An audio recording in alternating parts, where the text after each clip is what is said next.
Main saja time puasa, why not? Hai korang, hai sebab korang ke Snolim Wonderland Seremban.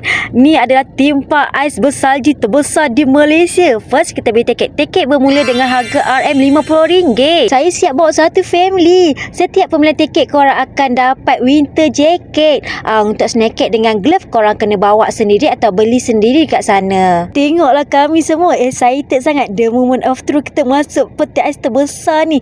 Masuk je korang sejuk sangat-sangat. Sebab apa tahu? Sebab suhu dekat sini mencecah negatif 25. Korang tengoklah dalam ni semua diselaputi ais korang. Sangat besarkan kawasan dia. Apa yang ambil kat sini mestilah main salji.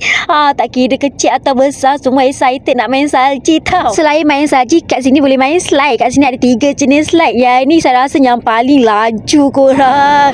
Excited gila saya main. Tak kering gusi saya. Next kita main slide yang terpanjang. Yang ni laju sangat-sangat tau. Dia dah panjang tu laju. Tengoklah tu adalah bubu lah. Yang ni saya main snow around. Korang permainan kat sini semua unlimited. Korang boleh main banyak kali sampai bosan. Untuk tiket pun korang boleh kurang masuk kalau sejuk sangat. Korang tengoklah saya tak kering gusi tau. Asyik tergelak, asyik senyum saja. Tak rugi langsung korang datang ke Snolim Wonderland ni. Bukan saja kanak-kanak, orang dewasa pun happy bila datang sini. Korang tengoklah betapa gembiranya kami satu keluarga. Sumpah saya tak menyesal datang ke sini. So korang yang tak pernah lagi main saja, jangan lupa untuk singgah di Snolim Wonderland Seremban sekarang. Bye bye. Thank you. See you again.